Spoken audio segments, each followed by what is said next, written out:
This is TWiT. I was reading whatever version of The New Yorker I'm on, which is way late, but they did a whole thing on... The guilt machine, The New Yorker. It just piles up guilt. That's why you got to get texture, right? So you can... it won't pile. It just is on it's Skam, S-K-A-M, Skam Austin. They did a big story on it.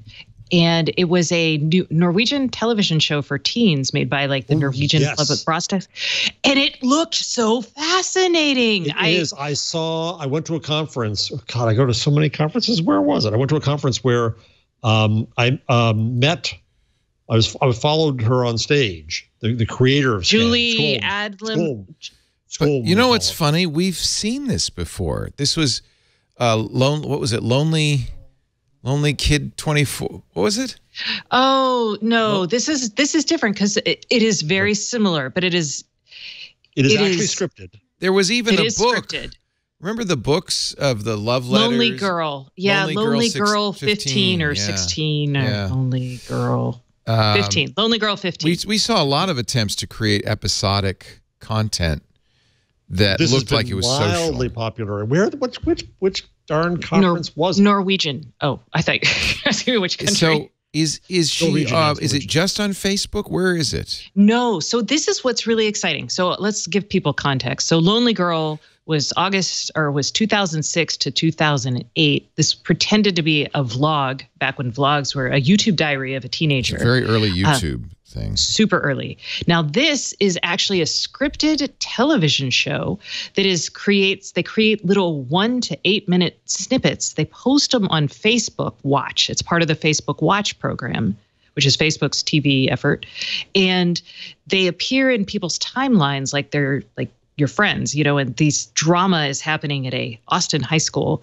But then the characters all have Instagram and Twitter profiles, and they go back like years. So you can actually like cyber stalk these people and find out like, oh, they used to be friends, but now they're not. And so it's really, and they film and build the script in response to audience like participation. So it's a very new way of consume it is by going to different media. It just pops up in your Facebook feed. And then it gets better if you take the action as a user and go find out information about people. Right. So if you're curious, you go like look up the characters on Instagram. So you'd have to follow Skam on Facebook and Instagram because you'd get messages in both places. Yes. The New Yorker writes, as with all internet products, once you establish a connection to Skam, it's very hard to sever it. Facebook and Instagram send viewers constant reminders to log back in and stay up to date. Abby Taffy just posted a video. Skam Austin just posted a new episode on Facebook Watch. Of course, notifications, right? I know where I saw her. F8. Yes, because this is all Facebook Watch. Yeah. Bingo, right. So they interviewed her. I can understand why a creator would be very interested in this as a new way of creating content. Absolutely. It's a different relationship with the people formerly known as the audience. But I wonder, it's a lot of work for the audience. Oh my gosh, but this is so the goal of this show was to appeal to teen girls, and that's what happened in Norway. Was it a success? Huge success. Oh, huge. Like 98% of... This is a country where a train traveling for 8 hours with a camera on top is also a success. So it's cold there. But let's just make this clear. But we love Norway. But what was the stat that you were about to give us? I think it was like 98% of the population, the teen population, had heard of it. Huh. And I mean, just ridiculous. I don't know how many watched it or what. Well, get ready because the creator of American Idol, Simon Fuller, has bought the English language rights. So that's what we were talking about. It's already on. It's on. It's Skam Austin is the version that we're talking about. That's his story. That's on. So it's Facebook Simon Fuller doing this. Yes. Oh, it is. Oh. Another creator who is, he was one of the pioneers of reality-based TV. But this is how my daughter watches. This is how my daughter entertains herself. She watches tiny little snippets on YouTube, but then she also has, we'll call them characters that she follows. And she is 11, going on 12, but she follows them for their videos on YouTube, and then she'll go find them on Instagram and find them other places. And it's not aimed at anybody older than that. I mean, it's really aimed at the high school age or earlier.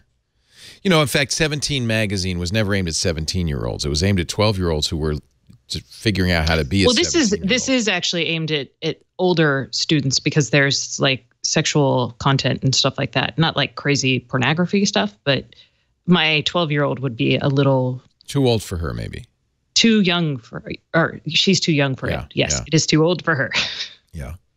Actually, the New Yorker article also mentions Lonely Girl 15.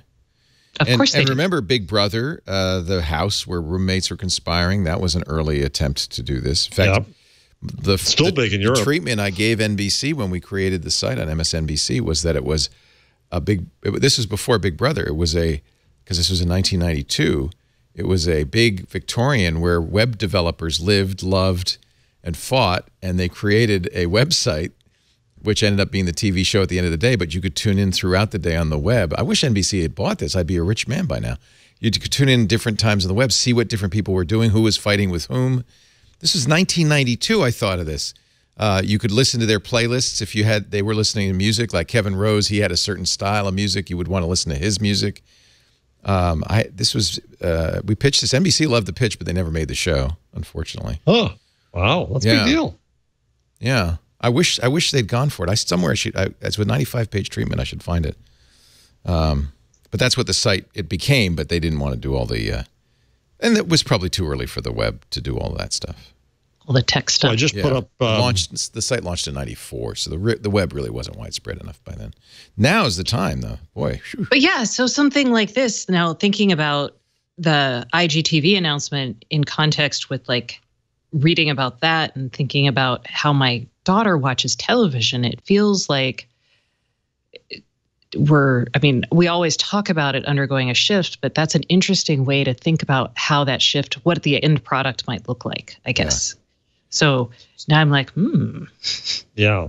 So the Austin put up an interview with the creator in the chat on the rundown. The Norwegian creator. Yeah, and she's very kind of Norwegian stern. It's very interesting.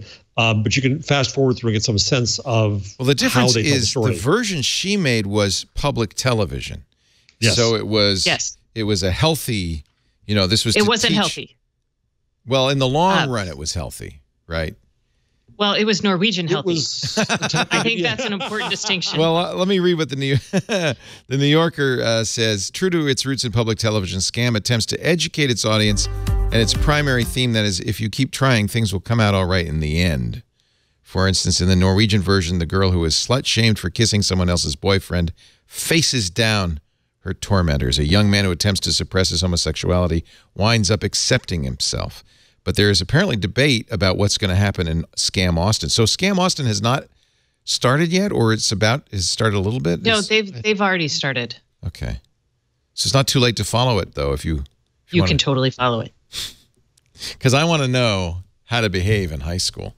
Yeah, you're going to feel like a real man. I don't think you do. There's some question, though, whether this will be as public, educational as it was. All stories are kind of like that. I mean, think about it. Like, yeah, they all. You always. That kind of ending. That's the point of a story, right? Right. The character learns, and there's. Oh, and Jeff offered us a clip from Skam Austin. We're watching it right now. If anybody would be, this is the interview that you were talking about, Jeff. So apparently, there's a sweaty locker room activity with young boys and bottles of water. Oh boy, this is aimed at a teenage girl, right? Oh, and he's the gay kid, I betcha. And he's a little. It's Norway. It's Norway, my friends. Wow, this is a little hot. Okay. Leo's losing his breath. It's here. quite sexy. So I can't handle that. The audience is watching. I don't know if we can air this. There's a lot of. They're all clothed. They're in tidy whities. It's somebody just threw milk against the wall. This is a Norwegian metaphor, and oh my God, he just got hit. Yeah, I think teenagers know exactly what this is, and they would appreciate being in the know. Yeah, so this is suggestive without actually being pornographic. And, so I doubt the American one will be like this, but who knows, right? And then did Facebook work with this Norwegian producer and company? I know that Fiji Simo interviewed her on stage, and they obviously love that they're doing this. Of so course. they helped in some way. I don't think they paid him for it or anything. I mean, I can be wrong about that. I don't know. Maybe they did. Here's they're paying for watch stuff. Here's the creator. This is at Mediamorphosis. First and foremost, I don't know how many of you know about the show, so we will start from the beginning. Yeah. So Skam is a drama series that runs daily online through this webpage. And it's told so it starts on this one it starts at a web page, not on Facebook Watch. So Facebook managed to entice them in. Okay. Well, maybe they were using Facebook as a platform. Yeah, this is in a new era, isn't it? That's very interesting. It is. It's something created for the medium rather than just trying to repurpose old-time TV. Yeah, and if you want to follow it in the U.S., you have to go to the Facebook page for Skam Austin, which is SKAM. Norwegian for shame. Oh, my God, shame. Ding. So if I follow it now, I'm going to get a lot of stuff. By the way, here's a bunch of other shows that are also on Facebook Watch. Man, I feel like, you know what? TWiT is now officially old-fashioned. Old fart. It is. It's old-fashioned compared to We're this. the cathode ray tube. Yeah. Boy, that was way too fast. For crying out loud, it's only 13 years old. It's a teenager still. Oh, you want to watch we can catch up on full episodes of Skam Austin. There's been 8 weeks already. Oh, wow. Yeah. Let's just watch a little bit. I hope we get the locker room. What's the American version? Mature content. This video may include profanity. Facebook Watch prevents. I bet they did pay this need to perform all the time. 12.8 million views of this premiere episode. Like today, I woke up at 5 to get ready for. So wait a minute. Now I got to tell you, 12.8 million views is network-sized programming, not network hit, but network size. Network size. And given cable size, certainly it's bigger than most cable. Bigger, yeah. And given that it's got legs, that it's not like a TV show that airs once. Now I have to point out that that's the first episode. Next episode 4.3 million, then 3.8 million, then 1.4 million. It dipped under 1 million on week 5, went back to 1.4 on 6, under 1 million week 7, and then 1.2 on week 8. So that's a little bit more in line with what I expect for a web series, roughly a million. Teenagers at that. But the aggregate views might be higher because you've also got the Instagram part of it, right? There's more, right? There's some on Instagram, right? Yes. You can follow the characters on Instagram and see their interactions. Is there any advertising? The other characters. I don't know. I don't see any. I don't know. This would be a perfect thing for the advertising to be not overt interstitial ads. It's my hometown, you guys. But paid. You recognize Spanky's graffiti there? Started April 24th. New drops daily. Oh, that was just a tease. Sorry. So it's daily. Daily. That's a lot of work. But they break it up into. They're not half-hour episodes. They're like 1 minute. Let's see what's going on in week 8. So, but what I was saying is that the ads could be product placement. In fact, product placement probably work really well in this. If she's wearing like a sweater that's really cute. Yeah. If you really think that I look at you. Well, you look great in that makeup. What is it? Start behaving like a human being. Quit walking around here like a cliche. It was Megan. They're so The serious. challenge is going to be getting great writing and great storytelling in this, right? Because but they're TV people. They got the people who did the Norwegian one. I don't think I think the challenge is we don't know the challenge because it's a whole new format. So we got to see how people interact with it.